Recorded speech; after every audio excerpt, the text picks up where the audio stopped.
So, why is it when you're talking to people, you talk to one person, to, different people in a group, everything's wonderful. You start talking to the group and things go to hell in a handbasket. So what we're talking about today, Everyday KT number 232. And groupthink, the whole herd versus the individual. Why? And why does this matter? We're talking about kilts here. Well, it's very simple. It's called teenagers. It's called younger people who happen to be in malls, and this is all a personal experience of mine. When they get in groups, they get a significant amount of bravado. Now, it's not just limited to teenagers, but that's the group that I seem to have the most trouble with. And since I don't hardly ever go to a mall or any other area like that anymore, and people don't generally congregate in malls, at least around here anymore, it's not a big deal, but it used to be. So groups of young people were kind of a pain.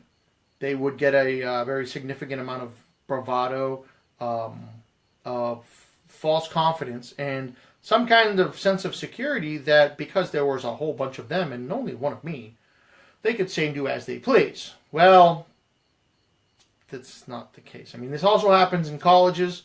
Different groups within the college. One says one thing, one says the other, blah, blah, blah. We've all seen and heard the stories about what happens in bars near colleges when two groups of people don't get along with each other.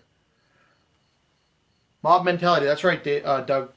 So, why do I bring this up? Well, because groups love to pick on people who are different. Folks in kilts, pretty much that's different. Most places, there are not a significant number of people wearing kilts, so they're a very easy target.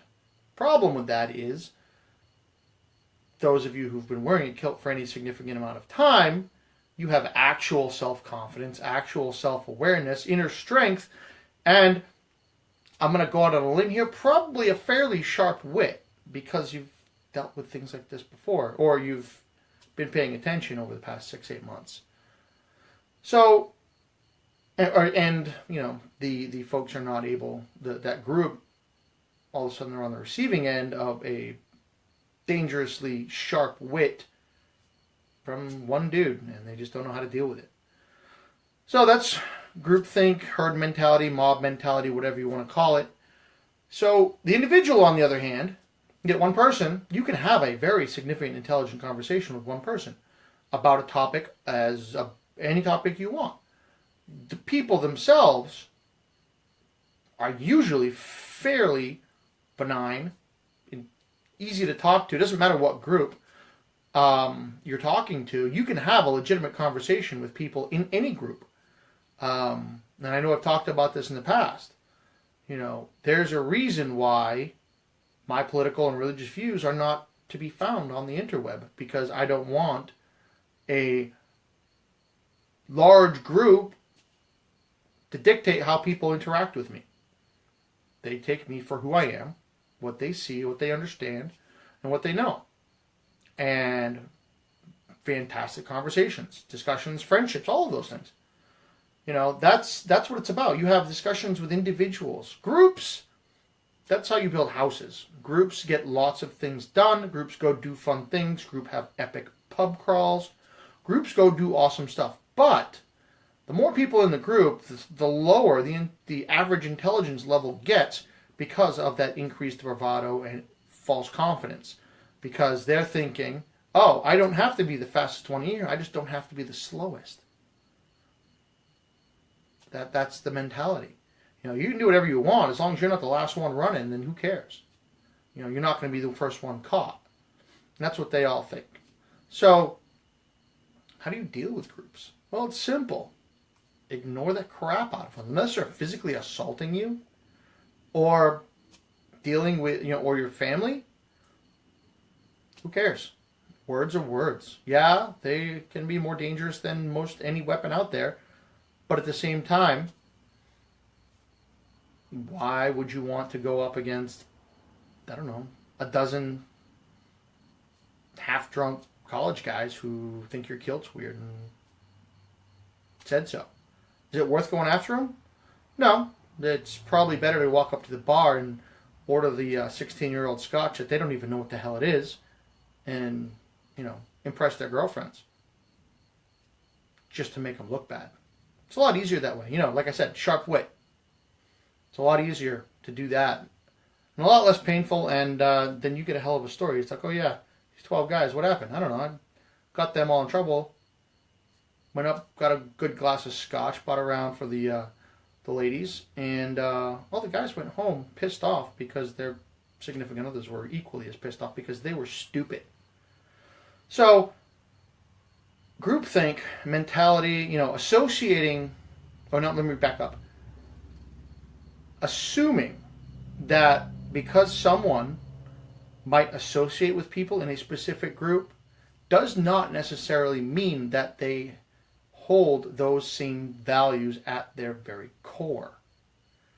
They may agree with some of the things that's going on in that group. More likely than not, they're just really good friends with people that are in that group. And they happen to be associated with them and thereby that group. That doesn't mean that the group as a whole may be a bunch of asshats. But the individuals, that's the people you talk to. You talk to the person. The individuals. You talk to the guy sitting there across from the bar who, just because he's there and he happens to be wearing certain letters or colors or whatever other kind of identifying whatever, doesn't mean that the thing you read on the interwebs is that guy. For all you know, the guy could be a 350-pound leather-wearing Harley rider who happens to be a brain surgeon, father of 5, who is supporting a whole chapter of Bikers Against Child Abuse. Doesn't sound like a bad guy to me. Not one bit. So, the group, individual, you can make some very, very broad inferences. Broad, very broad. Meaning they're probably on this side of the spectrum or that side of the spectrum because they're associated with the people in this group. But that's about where it ends. Unless you see them holding the flag of whatever that group is and the whatever that group stands for and marching forth and heading the charge, take a good hard look at the people because you'd be surprised. They say all kinds of nasty, bad things about all kinds of groups all over the world. But you know what? You go talk to the people. You actually get down there in the dirt with the people living, doing, in whatever group that might be really surprised. Odds are, they probably don't even like what's going on at the top of the food chain anyway. Because that's generally how it works. So with that, somebody throw up a Kiltology. I'm going to try to start keeping these a little bit shorter. Trying to get that long-windedness kind of whittled down a little bit because boring the crap out of people sucks. And I was checking YouTube, and most people usually only watch my videos for about 4 minutes. So, and most of the time I'm talking for a crap load longer than 4 minutes, so they're missing a lot. Chris, Volume 1. Well, holy crap. Here we go. Volume 1, it's on Amazon, Kiltology. Number 42. In itself hilarious because, well, those of you who don't know. Be sure you are well armed when engaging in mental swordplay with the Kilty. You never know what he is capable of, and it's most likely more than you expect. What does that mean? It means exactly what I just talked about. You got a decent wit about you. Been wearing the kilt for a little while. Odds are you're definitely more prepared for a battle of wits than the average group of college kids. Or whomever it might be. It doesn't matter. I just picked on college kids because those are the groups that I used to have trouble with on a regular basis because I live near a college. And most of the more popular bars were also places where older college kids would hang out. But older college kids still means kids because they're still in college. So with that, I'll let you go. It's Monday night. I hope all of you had an awesome day today. And I hope all of you took a couple of moments and unplugged. Sat there, looked at the sun, did something cool outside. Just removed yourself from all the stress and BS of the day. And saw that your day got a little bit better. So, I will see you tomorrow. Maybe I'll be able to get up early in the morning and actually post a little quick something in the morning. But until then, be strong. Put a kilt on.